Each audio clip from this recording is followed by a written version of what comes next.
Fala pessoal, sejam bem-vindos a mais um CMO Playbook. Hoje a gente tem o prazer de receber aqui a Fernanda Romano, que é CMO da Alpargatas, mais conhecida como Fefa. Então, primeiro de tudo, queria te agradecer por ter aceito o convite. E para os 10% da audiência, lembrando aqui que 90% da nossa audiência são executivos, pessoas que muito provavelmente têm contexto em você, têm contexto na tua carreira, que é uma carreira brilhante. Mas para os 10% de pessoas que não te conhecem, Fefa, eu queria que você começasse se apresentando um pouquinho, contando a versão de 2, 3 minutos da tua história, o teu gibi 001 de fato, que seja super... Adorei a referência do Gibi 001. Primeiro, Rafa, super obrigada pelo convite, é um prazer, é sempre gostoso bater papo, porque você se obriga a colocar as coisas em perspectiva, né? É verdade. É sempre gostoso. Toda vez que você conversa com alguém, você vai, eu pelo menos, vai passando um filminho na minha cabeça e eu vou concluindo coisas. Então, obrigado. Nada, prazer. E digo mais, hoje em dia eu acho que é a principal forma que eu aprendo. Em trocas como essas, eu não sou, apesar de gostar, por exemplo, de biografias e eu leio história, leio algumas coisas, mas leitura não é uma das formas principais que eu aprendo hoje em dia, então estou super na mesma página que você. Obrigado mais uma vez por ter aceito o convite. Não, eu que agradeço mesmo. E já peço desculpa aí para todo mundo que está ouvindo, que vai ter um pouquinho de barulho no fundo, porque tem uma doguinha um pouco atacada aqui. Qual é o nome dela? She-Ra. Então, sabe, a irmã do He-Man? Sim, claro. CMO Playbook Fit She-Ra. Exatamente, Fit She-Ra. Então, versão resumida do Gibi 001, The Origin Story. Eu sou de São Paulo, eu estudei a minha vida inteira em São Paulo, escola e faculdade, e quando eu terminei a faculdade, eu fiz administração pública. Quando eu terminei a faculdade, eu meio que sabia que eu ia trabalhar com comunicação, que eu tinha vontade de fazer isso. Eu saí da faculdade em marketing, do marketing fiquei 1 ano e meio numa empresa, fui trabalhar com tecnologia, a primeira bolha da internet, startups, foi super legal, porque eu brinco que eu fiz um MBA na prática com o dinheiro dos outros, então foi muito legal, eu era muito nova.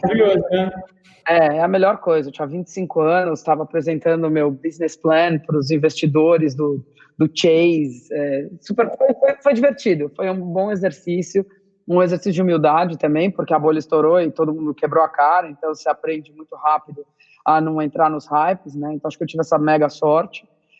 E dessa época eu entrei então em comunicação, eu fui trabalhar primeiro com propaganda, comecei no Brasil, trabalhei 5 anos no Brasil, na DM9, e me expatriei em propaganda, fui para Nova York, de Nova York eu fui para a Europa, voltei para Nova York e no total eu fiquei 13 anos fora, né? Na última perna eu já estava na minha terceira encarnação profissional, porque eu já tinha saído da propaganda e do trabalhar com design e transformação organizacional, então já era uma coisa um pouquinho mais, quase como se um ciclo que vai voltando para de onde você começou, né?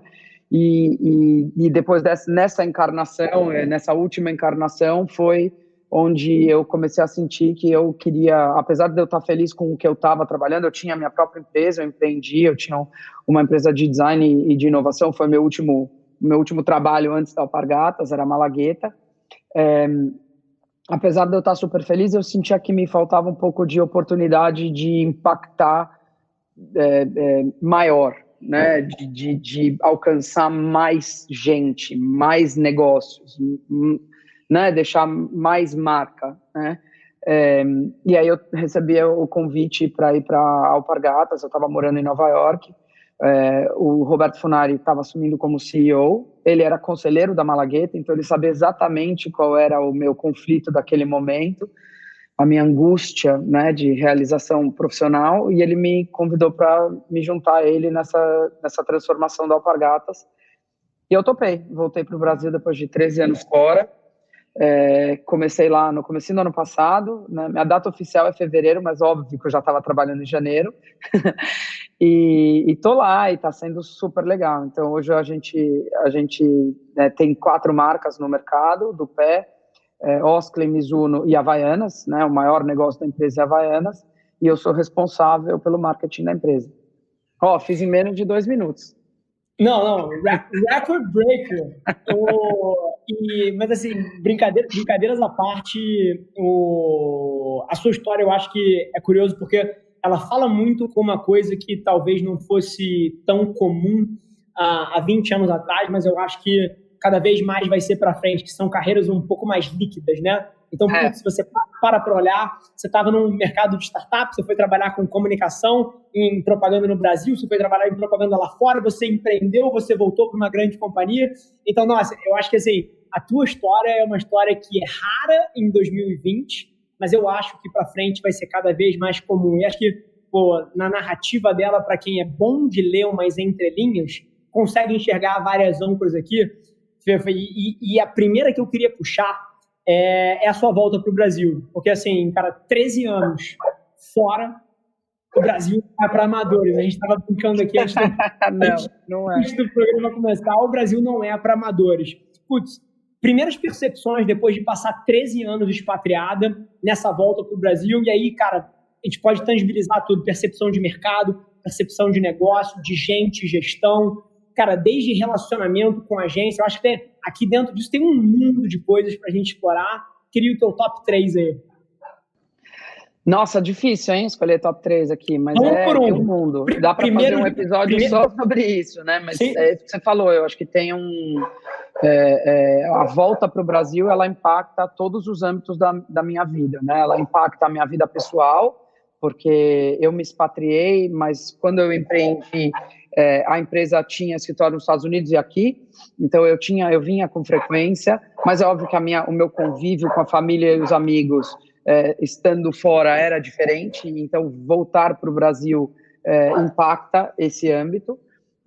E aí tem duas voltas, né? Porque tem uma volta para o Brasil profissional genérica, e tem uma volta para o Brasil que, quando eu saí, eu estava numa agência e hoje eu voltei, eu sou a contratante de agências, né? E aí tem, né? Só aqui tem algumas boas histórias, mas eu acho que eu vou falar mais do profissional, que acho que ninguém está interessado no meu sobrinho de 3 anos, mas ele é a coisa mais gostosa do mundo, eu garanto. Acho Eduardo, Dudu, coisa mais gostosa do mundo. Eu acho que é muito louco, né? Eu saí do Brasil e tinha várias coisas que me incomodavam na relação profissional entre as pessoas, tanto que na DM9 tinha uma galera que brincava comigo que eu tinha o gringo na barriga, e que então toda vez que os americanos vinham visitar, eles falavam: Fefa, vai lá você, que você se entende com eles, você que gosta desses gringos, você que gosta de falar inglês, fica você com eles. Porque tinha muita coisa da informalidade do trabalho no Brasil que me incomodava muito, né? E não são todos os gringos que são iguais, né? Todo mundo entender que trabalhar com americano é uma coisa, trabalhar com inglês é outra coisa, trabalhar com alemão é uma terceira coisa, trabalhar com chinês, um mundo completamente diferente. Só faltaram os aliens aí. Mas eu voltei 13 anos depois e essa coisa do excesso de informalidade, da personificação de algumas coisas, no limite um pouco de drama. Eu vou te falar que não evoluímos tanto quanto eu gostaria, né? Eu acho que a gente ainda culturalmente tem muita coisa para melhorar no nosso jeito de trabalhar e nas regras no ambiente de trabalho que eu acho que fariam a gente ser mais eficiente, nos equipariam melhor para um contexto como que a gente está vivendo agora, né? Do 0 a 100 da intimidade em um Covid, né? Porque você foi de ter colegas de trabalho a estar dentro da sala da casa do seu colega de trabalho, ver o cônjuge passando atrás de roupão, as crianças invadindo, o cachorro que não cala a boca, né? Então, eu acho que se a gente tivesse alguns ferramentais, que eu acho que o americano é muito bom, né, de tratar o trabalho de uma forma prática, e o inglês é muito bom de criar determinados espaços, né, separados, talvez alguns brasileiros estivessem sofrendo menos. Eu estou generalizando e acho feio, mas alguns brasileiros estivessem passando melhor por isso. Então, isso é uma das coisas que eu acho ainda surpreendente. E essa virada... Dentro disso, acho que tem um tema interessante, porque eu sei o que você está falando e eu sei que parte da população se incomoda também. Apesar de nunca ter vivido o outro lado da moeda, no dia a dia fica muito evidente que certas coisas desgastam, e parte está acostumada mesmo e nem sabe que existe algo melhor, né?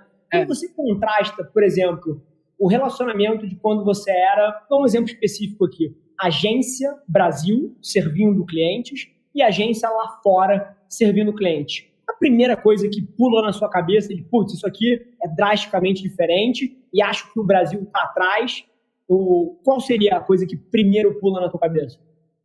A primeira coisa que vem à minha cabeça, por mais que assim, eu estava na DM9, numa época que a DM9 estava arrebentando, a gente tenho muito orgulho de dizer que a gente tinha possivelmente, naquele momento, o melhor time em novos meios que estava trabalhando no Brasil naquele momento. Com todo respeito aos colegas da época em outras agências, a gente tinha um time fenomenal e uma visão já de começar a integrar e juntar as peças do quebra-cabeça muito boa. A relação entre a agência e o cliente ainda era, em muitas instâncias, uma relação cliente-fornecedor, né? Aquela história de sentar na mesa e ter uma conversa com uma gestão mais sênior na empresa, falar do negócio, não era super bem-vindo. E o cliente não era muito receptivo a isso, né? Ele se retraía disso, né? Eu lembro uma vez eu tive uma situação bastante chata com algumas pessoas da turma de um dos clientes e eu era responsável por um time, eu imprimi só 2 e-mails que tinham sido trocados entre as pessoas do time do cliente e as pessoas do meu time, e pedi uma reunião lá com todo mundo, inclusive a diretoria, e falei, olha, eu vim aqui para encerrar nosso relacionamento, porque a gente não vai trabalhar assim. Óbvio, pedi autorização antes, né? Fui no Sérgio, fui no Paulão, no presidente da agência, no vice-presidente de mídia à época. Falei, olha, eu vou lá e vou dizer que você tá louca, a gente vai ter que demitir sua equipe inteira. Eu falei, eles não vão deixar a gente demitir eles, né? Mas eu acho que eles precisam saber que não é assim, nós não vamos fazer um bom trabalho.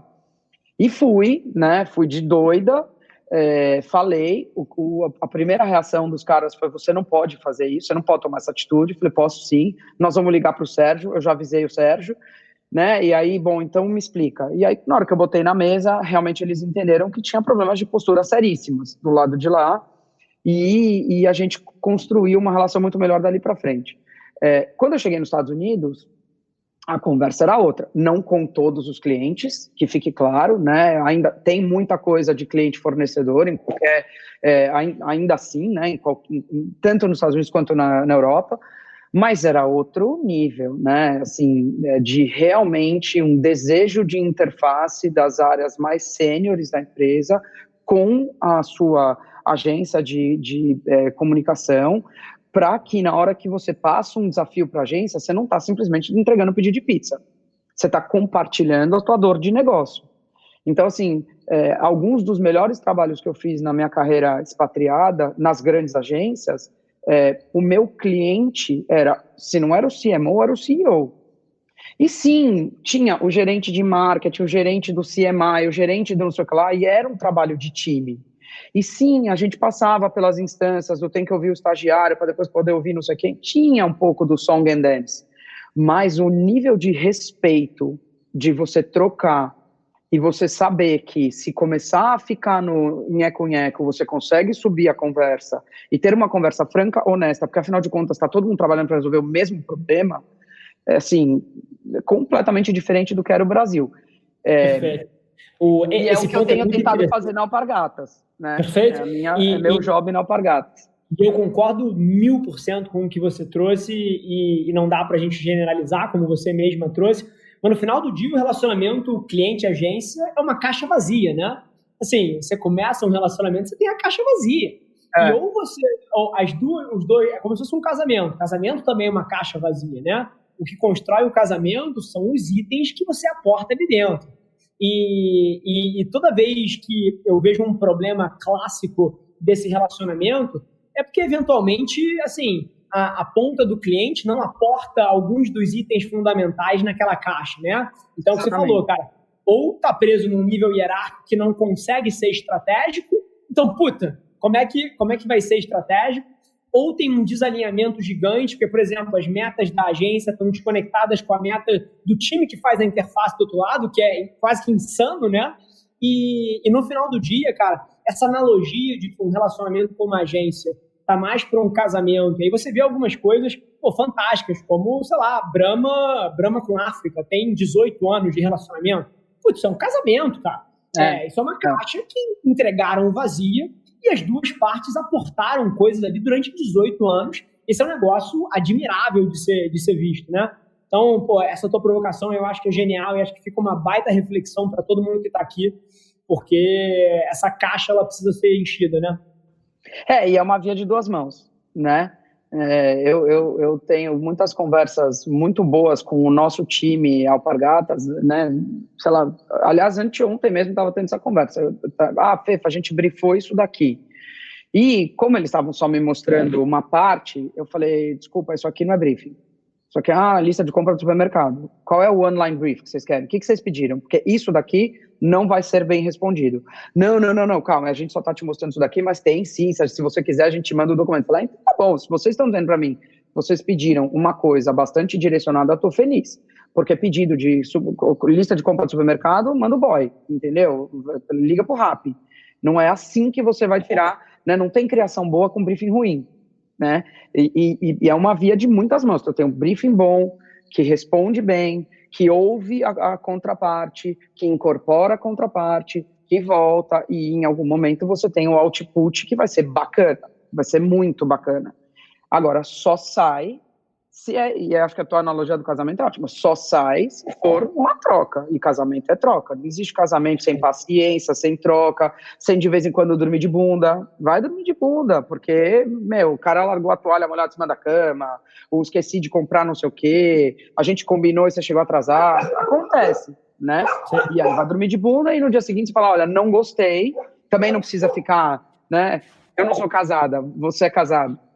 Né? O único jeito de resolver eu dormir de bunda é no dia seguinte conversar e falar, não gostei disso. Se não, é o começo do fim, né? Se você não puder ser franco, é o começo do fim.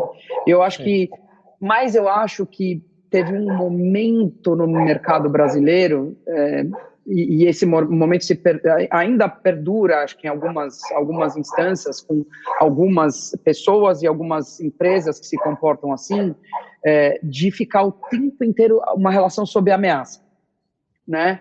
O tempo inteiro sob pressão, né? E eu acho que isso não é saudável. E quando você está o tempo inteiro sob ameaça, você já não confia mais no parceiro, o parceiro já não confia mais em você, você está o tempo inteiro esperando alguma coisa dar errado, e essa história não tem final feliz. Essa história não tem final feliz. E não tem próxima temporada, entendeu? Então, precisa também saber, de vez em quando, botar a bola no chão e ter uma conversa honesta. Perfeito. E Fefa, tem um ponto interessante também de ter passado tanto tempo lá fora. O panorama de mídia brasileiro, ele é muito único, né? Então, assim, a gente tem um modelo aqui que é muito diferente, eventualmente. Acho que você passou por Londres, Estados Unidos, você viveu algumas coisas que não foi só... E quando você fala, fui expatriado, etc., o pessoal já bloqueia, foi para os Estados Unidos, né? Ainda mais com uma marca como a Alpargatas e mercado de publicidade americano é muito forte. Mas você passou por outros lugares. Que tipo de contraste você traça também e da sua visão da interseção entre, cara, agência criativa, agência de mídia, cliente, você acha que o Brasil está na frente, está atrás? Quais são algumas dessas suas leituras tendo voltado para o Brasil recentemente aí? Então, eu não sei se eu tenho competência para falar de Brasil como um todo ainda, né? Estou só 1 ano e meio de volta, não sei se eu tenho visão total de mercado, né? Minha impressão, eu acho que o Brasil tem uma vantagem competitiva absurda. O criativo brasileiro bem criado no ambiente, seja e de qualquer que seja o tipo de agência hoje, tá? Estamos falando no presente 2020. Então, se você foi criado numa agência de promoção, se você foi criado numa agência digital, se você foi criado numa agência de propaganda tradicional, hoje em dia nenhum desses negócios faz sentido ficar de pé, né? Porque não faz sentido ser só de promoção, ser só digital, ser só de propaganda. Se ainda tem gente que acha isso, eu tenho muita preocupação com a sustentabilidade do seu negócio. Mas se você foi criado numa empresa dessa e você foi bem criado, né? Você estava cercado de profissionais de mídia bons, profissionais de planejamento bons, profissionais de criação bons conceitualmente e de craft, porque também tem isso, né? Você tem ainda hoje agências e empresas e coletivos de criativos que têm um craft fenomenal, mas não sabem conceituar. Se tiver uma arma apontada na cabeça, não consegue ter uma ideia, né? Então, o Brasil tem uma vantagem competitiva, por quê? Porque como tinha essa pluralidade de profissional dentro da agência, você já foi criado para esse mundo onde não tem começo, não tem fim na tua mensagem. Olha, nós vamos fazer a produção das imagens do vestuário da coleção nova para o site. Tá bom, então aproveita, já faz elas com os influencers, porque além de tudo eles vão postar, porque isso vira mídia, porque pode fazer um videozinho, porque eu vou usar não sei aonde, que eu vou fazer não sei o que lá, que eu também quero usar no e-mail marketing, pode parar no ponto de venda e originou no job do catálogo do site, entendeu? Então, e pode inclusive parar em outros países, né? Agora, se você não pensar assim, tanto na origem do desenho da tua produção, então, o Brasil tem a capacidade de ter produtores executivos fenomenais, né? Se você não pensar assim na origem, você não executa. Eu lembro, por exemplo, minha primeira grande campanha nos Estados Unidos foi em 2006. Eu trabalhava na Lowe, e a gente ganhou. A Lowe ainda tem, acho que agora é Mullen+Lowe, acho que eles ainda têm bastante coisa de Unilever. À época tinha muita coisa de Unilever, e uma das pontas globais era a Rexona. E como que funcionava? A Unilever briefava, tinha um diretor de criação global, ele briefava 3, 4 agências da rede, então briefava o escritório de Londres, o de Nova York, o da Argentina, etc. E todo mundo apresenta, os criativos apresentavam, ele escolhia quem ia ganhar aquele job, né? E a agência que ganhasse aquele job não só produzia a sua ideia, como ganhava uma verba específica, ganhava uma grana de FII. E a gente ganhou Rexona naquele ano, né? E fazia 4 anos que Nova York não ganhava nada, no Londres sempre ganhava, foi super legal. A dupla que trabalhou comigo nesse projeto, eu já era diretora de criação, a dupla que trabalhou comigo era uma dupla, 2 meninos brasileiros que eu levei comigo, né? Estavam no meu time. E aí a gente, por quê? Porque todo mundo criado nesse universo, um dos meninos tinha trabalhado comigo na DM9, eu levei ele da DM9, o outro tinha sido meu aluno na Miami Med School, né? Então, o que a gente fez? A gente pegou o briefing, que na cabeça daquela turma de criação da Lowe, em 2006, daquele cliente, era um briefing para fazer um filme de 60 segundos, que ia ter um edit de 30 segundos, 2 edits de 15, e cada mercado faz o deployment como quiser. A gente apresentou um conceito que tinha um filme de 60 segundos, 3 outros filmes de 20 segundos, não tinham nada a ver com o filme de 60 segundos.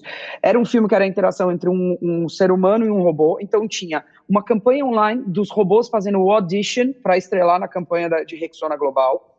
Tinha um site que tinha 3 games para você derrotar os robôs. Tinha o site global de produto e todos os elementos de ponto de venda. A gente apresentou isso. Mas não teve nem o cara, entendeu? Não tinha nem competição para aquilo. Só que o que aconteceu? Os caras chegaram pra gente com 15% menos de dinheiro do que eles tinham tido no ano anterior. Eu olhei aqui, ainda assim era um absurdo, era uma grana. Eu olhei e falei, não tem problema nenhum. Sentei com a producer da Lowe, em Nova York, falei, olha, Jill, esse é o job, essa é a grana. E ela virou e falou assim, tá, esse filme aqui com esse dinheiro dá pra fazer. Eu falei, não, é pra fazer tudo. Você enlouqueceu. Não, quem enlouqueceu é você. Da onde eu venho, a gente faz muito com esse dinheiro. Então é o seguinte, vamos atrás. Aí a gente foi atrás. Aí eu e os meninos, né, bem modelo agência brasileira, a gente foi atrás, liga para os amigos, arruma um amigo para fazer o game, outro para fazer o site, outro. Então a gente produziu com empresa na Suécia, empresa no Brasil. Fizemos caber no dinheiro. Eu lembro que a única coisa que eu tive que pedir a mais, eu tive que pedir no nosso pacote, o filme mais longo, de 60 segundos, a gente não tinha conseguido colocar a finalização, porque a gente falou que ele não precisava ter 60 segundos. Que ele podia fácil ser um filme de 45 segundos e não precisava ter 60. O diretor voltou com um filme de 60 segundos e falou, eu quero fazer. E eu precisava de, sei lá, mais $100 mil. Aí eu liguei para o meu cliente, o vice-presidente de marketing de desodorantes da Unilever, falei, Gerardo, eu preciso de mais $100 mil, porque a gente queria fazer a versão de 60 e mandei o offline para ele ver. Eu mandei o offline para ele ver. Não teve 32 reuniões com 375 pessoas do atendimento que manda para não sei o que lá, que pede agenda. Não, eu liguei pro celular dele e eu pedi. Aí ele fez 2 dramas, era um argentino genial, um dos melhores clientes que eu tive até hoje. Ele fez 2 dramas no telefone e falou, tudo bem, ok, o filme ficou genial, tá feito. Porque assim, ele sabia que eu e a agência nesse momento, todo mundo, tinha sido tão sensato ao receber o briefing, ao desdobrar o briefing, ao produzir um negócio que era o que eles de fato precisavam, ao entregar o playbook para cada uma das regiões, que eu não estava pedindo dinheiro por ego, por vaidade, porque tinha um filme de 60 segundos que eles iam veicular, e veicularam loucamente o filme de 60 segundos, que merecia aquilo, porque era a primeira vez, naquele caso, era a primeira vez que Rexona tinha tanta inovação de feature de produto depois de 5 anos. Então fazia um tempão que era só a campanha do ano, mas não tinha nada de novo. Agora tinha não sei quantas micropartículas e não sei o que do sistema do Rolon que não entope. Então fazia sentido. Perfeito. E para mim é um pouco isso, entendeu? Essa diferença de essa relação que a gente tinha lá e a conversa que a gente tinha lá e a relação que você aprende isso do Brasil. E para mim isso é uma vantagem competitiva do Brasil. Aí você me perguntou, onde está atrás? O Brasil continua não entendendo que essa é a vantagem competitiva. Enquanto o Brasil não entender, o mercado de propaganda brasileiro não entender que essa vantagem competitiva não é o modelo de mídia, não é você ser o agency of record de alguma coisa, eu acho que é onde vai continuar brigando errado. Perfeito, Feva. E é super interessante isso, quando eu paro para pensar no que eu acredito. E aí você falou, porra, da produção de uma baita campanha, de um rollout de uma coisa grande. Quando a gente conversa, por exemplo, atualmente a gente, dentro do grupo aqui, a gente não tem um set de production ainda, né? Isso está para 2021. A gente vai, comprar um espaço grande aqui em São Paulo, para entrada de caminhão, a porra toda. E o motivo que eu quero comprar esse set e ter a minha própria ilha de produção completa, com capacidade de montar cenário grande, um cacete A4, é porque hoje em dia, cara, contratando produtoras para rodar filme, para fazer campanha, eu sou incapaz de entregar essa vantagem competitiva que você acabou de me falar. Incapaz. É impossível. Eu quero fazer um filme, o filme custa R$400 mil. Assim, e na minha cabeça, quando eu paro para pensar, se eu tivesse o domínio dessa produção, cara, eu conseguiria por 400, 500 mil reais entregar um filme e mais 178 outras peças auxiliares, com outros roteiros, outros filmes, outras finalizações.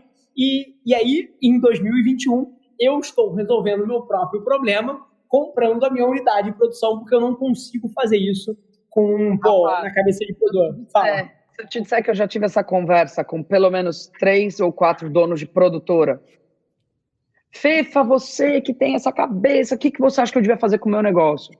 Bicho, repensa o seu modelo, porque tem uma oportunidade aqui, porque os clientes você não vai mais passar a mão na bunda do cliente. Não vai acontecer. As pessoas sabem que o sobrinho delas, de 16 anos, pega um iPhone 11 e ele tem profundidade de câmera, ele controla a luz, ele consegue fazer um monte de coisa. E teve a época que, o sobrinho dele vai fazer, era uma piada. Agora o sobrinho dele pode ser um puta... um baita content creator. No YouTube e no TikTok, quer saber, entre ele e o seu diretor caretão aí, que precisa de 32 assistentes para poder abrir a câmera para fazer em estúdio, eu prefiro trabalhar com meu sobrinho, entendeu? Então, assim, o mundo mudou, as ferramentas estão mais democráticas. O que não mudou? O que não mudou? A necessidade de fato, receber bem um briefing e criar para ele. Então, às vezes, o sobrinho não tem a maturidade para isso. Então, isso ainda é muito necessário. Então, essa capacidade, a criatividade, e não é só ser criativo, porque não, agora ligo o botão, vou ser criativo. Não é isso. Não é isso. É realmente receber o desafio e falar, putz, eu vou ligar todas as minhas sinapses, né, de tudo que eu vivi na minha vida até agora, e é daí que vem a ideia, né? Então, tem um meme ótimo de internet dos designers que fala, por que você está me pedindo para eu fazer isso, para fazer esse job aqui, você está me pedindo 20 mil. Teve outro aqui que me pediu 1.000. Por que você está me pedindo 20 mil? Porque eu não estou te cobrando a escola que eu estudei, eu não estou te cobrando a faculdade que eu fui, eu não estou te cobrando as 25 visitas ao Louvre que eu fiz no meu bolso, todos os livros que eu comprei que tem na minha casa. Não estou te cobrando essa parte, então só custa 20 mil, valeu, obrigada, tchau. Então não é isso, não é desvalorizar craft ou formação técnica ou nada disso, mas é encontrar esse mundo onde é um conjunto cheio de todas essas coisas. Sim. E às vezes o Brasil ainda tem um pouco de uma visão das empresas, seja a produtora, seja a agência, seja o veículo, de ficar um pouco num conjunto vazio. Eu protejo aqui o meu território e dane-se o resto. E isso não é produtivo.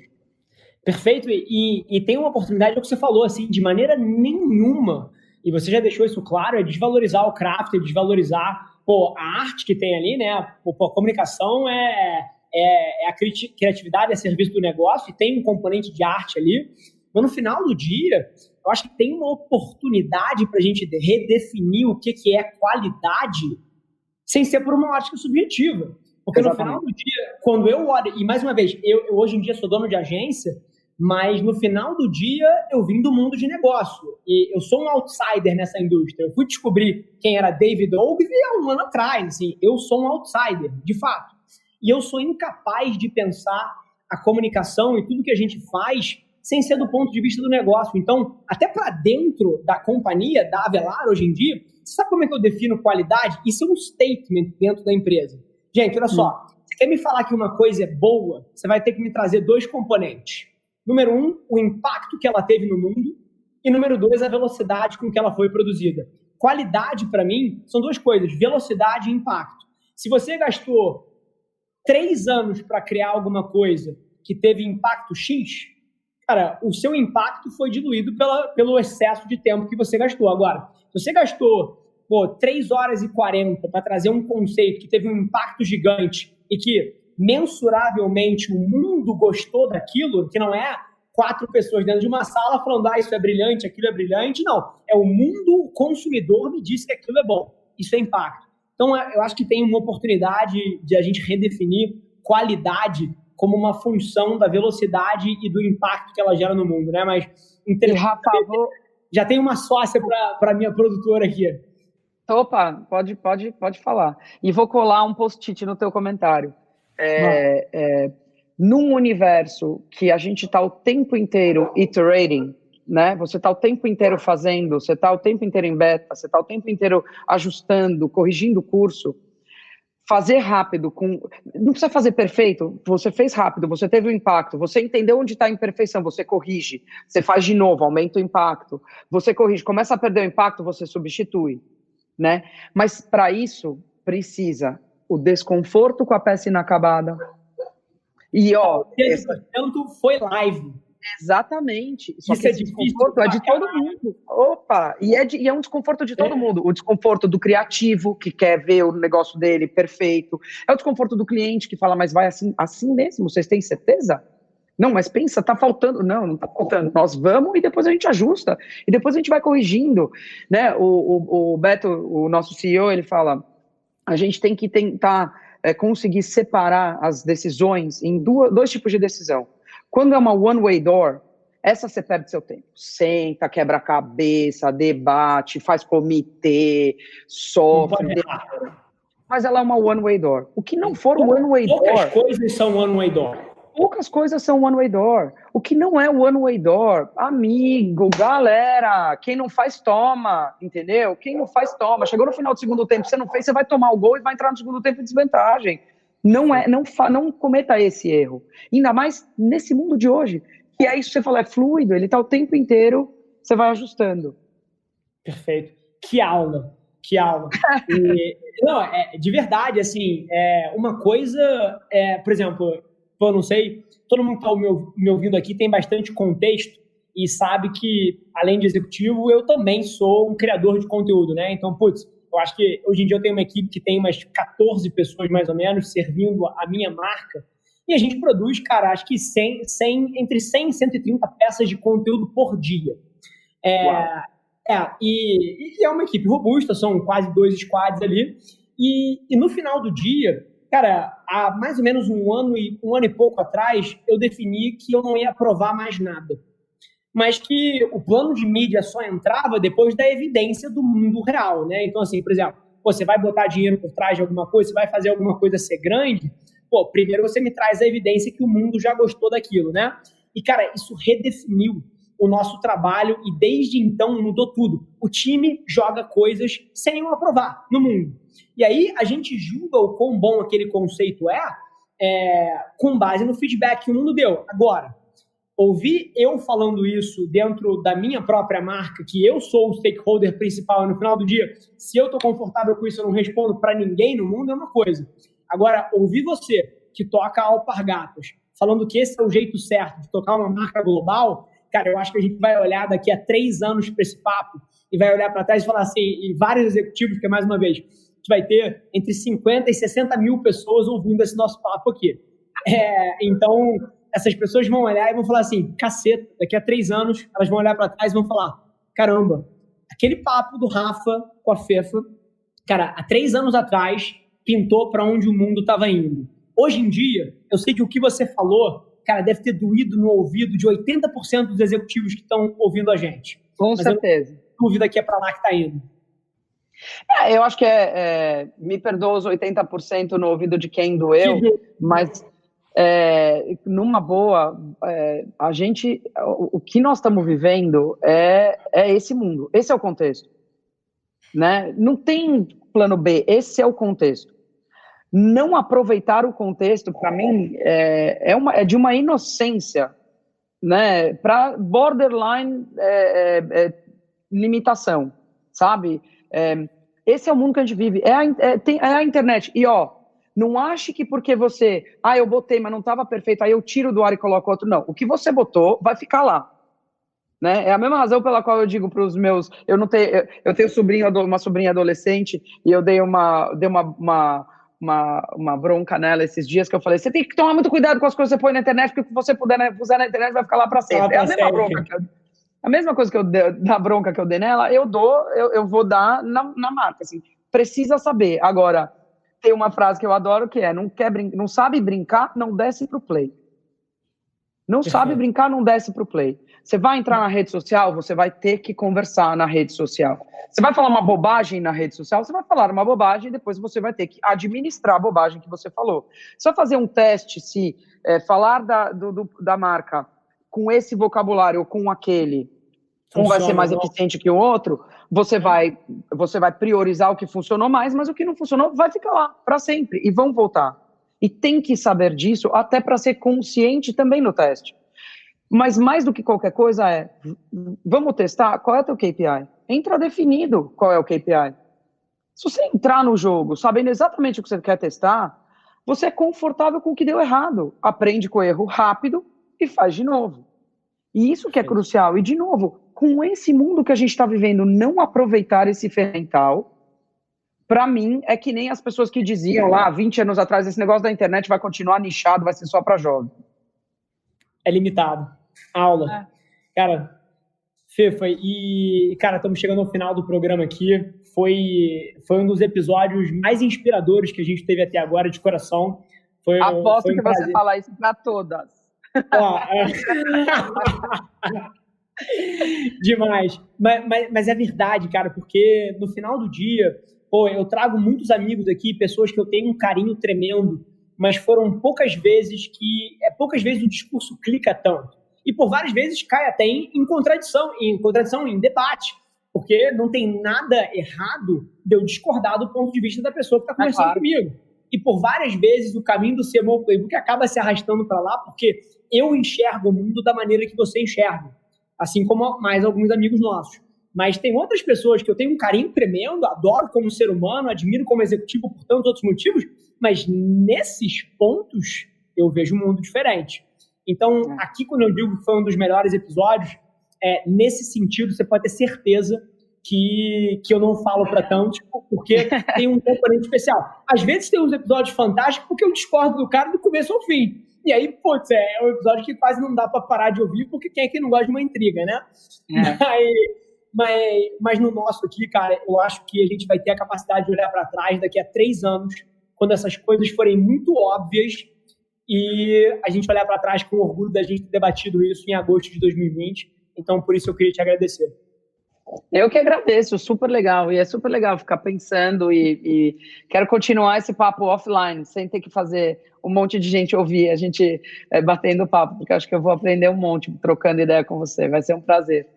Fechado, vamos com certeza, e muito do conceito do programa foi um pouco até esse, que era, a gente tem esses papos com pessoas que a gente admira, com pessoas que você gosta e que você troca, e eles são sempre em salas fechadas, né? Pô, tá sempre na sala de reunião. Às vezes, cara, você acaba uma reunião e você fala assim, putz, que reunião, que coisa fantástica, que negócio inspirador. E muito do programa, quando a gente começou, foi para trazer essas conversas à tona. Então, eu queria te agradecer de coração por ter aceitado participar. Eu acho que a gente cumpriu. Se esse programa fosse uma empresa e ele tivesse uma visão muito clara, a gente teria cumprido ela de cabo a rabo. Então, eu queria te agradecer de coração por ter participado com a gente. Eu que agradeço. Obrigada por me ouvir, obrigada por me falar coisas, me fazer pensar, e obrigada a todo mundo que escutou. Um prazer. Vamos fazer de novo depois. E até dentro disso, eu acho que o papo também pode continuar, não só entre a gente, óbvio, mas também com o pessoal. Se as pessoas que estão ouvindo a gente quiserem ganhar um pouco mais de contexto em você como executiva, quiserem acompanhar um pouco mais a sua palavra, qual é o lugar que você está mais presente? Imagino que seja LinkedIn, Instagram, como é que funciona para você? Se alguém quiser te seguir e acompanhar um pouquinho mais, aonde é? Você sabe que eu tô devendo um pouco isso, mas o LinkedIn com certeza, eu tenho compartilhado bastante coisa lá, mas eu amo escrever, Rafa. Aliás, era o que eu queria fazer Onde está isso? Onde está isso? Recentemente não está dando muito tempo, né? Mas eu acho que para tentar ouvir como eu falo, eu acho que entre o LinkedIn e o Twitter, um pouquinho, mas eu prometo, aliás, vou usar esse compromisso público como um jeito de eu ser obrigada a voltar a escrever, porque acho que vai me fazer bem. Eu adoro escrever, adoro. Sinto falta de parar, e até porque escrever é o meu jeito de pensar e organizar minhas ideias, e eu acho que a gente tem... quando eu era criança, eu tinha um vizinho, eu fui parar na propaganda por causa de duas pessoas. Eu cresci vizinha do Cláudio Carilo, que foi sócio da EuroRCG no Brasil, com o Dalton Pastore, fez uma carreira brilhante, depois montou sua agência, e na praia eu convivia muito com o Luiz Toledo, que é o cara que escreveu aquele filme do Pectus Fartus, Cochobos Suculentos. Ele é um puta redator. E o Cláudio era vizinho da gente na rua, né? E o Cláudio falava para mim, você fala demais. E eu argumentava, eu tenho um pulmão, eu tenho cordas vocais, eu tenho que falar, né? E eu acho que eu escrevo direitinho. Eu acho que a gente tem que compartilhar ideias. Eu acho que a gente tem que botar no mundo, né? Eu acho que a gente tem que tentar dar às pessoas mais insumo para formar suas ideias, porque eu tive um chefe, você vê que eu sou bem das anedotas, né? Eu lembro de alguém que me disse alguma coisa, então desculpa, galera, mas eu abro pop-ups mentais o tempo inteiro, é um horror. Eu tive um chefe... demais. Essa eu roubei. Tá aqui, compromisso público, pop-ups mentais, eu roubei. Eu vou começar a usar isso. Pode usar. Eu abro o pop-up mental o tempo inteiro, só precisa lembrar de fechar depois. Mas eu tive um chefe que falava para mim, você não tem que ter a minha opinião. Quando eu ia conhecer alguém, eu estava entrando numa empresa, aqui eu fui trabalhar em Nova York, falava, agora eu vou conhecer fulano, o que você quer que eu saiba sobre essa pessoa? Eu não quero que você tenha a minha opinião sobre essa pessoa, eu quero que você forme a sua opinião. E eu acho que o único jeito da gente ir construindo o nosso racional, tomando riscos na vida profissional, na vida pessoal, experimentando coisas novas, tendo coragem de empreender, né, ou de voltar para o seu país depois de tanto tempo e talvez não fosse a hora, é que você vai formando isso na sua cabeça e é através de inputs. Então eu acho que se eu tenho alguma coisa na minha cabeça, eu tenho que botar para fora, tudo isso para dizer, fecha pop-up, que se eu tenho alguma coisa na minha cabeça, eu tenho que botar para fora. Então, compromisso público, eu vou voltar a escrever, mas acho que LinkedIn e Twitter seriam os... Eu posto bastante coisa no Instagram, mas é meu sobrinho. São muitas versões do Dudu, com a autorização dos pais dele, mas é que ele é muito divertido. e fotos da minha cachorra. Mas eu acho que LinkedIn e Twitter são os melhores canais. Demais. E lá tá a Fernanda Romano, né? Porque a gente falou Fefa Romano. Fefa Romano. No LinkedIn acho que é a Fernanda Romano. No Twitter é @Fefa Romano. Fefa Romano. Maravilha. Gente, tá mais uma vez, super obrigado. Foi um prazer bater esse papo. Se você está ouvindo isso aqui, seja no Spotify, no Twitter, no YouTube, aonde quer que seja, tira um print da tela, posta no Stories, me marca, deixa a gente saber que você está ouvindo e a gente se vê no próximo episódio do CMO Playbook. Obrigado, Fefa. Prazerzão. Obrigada a você.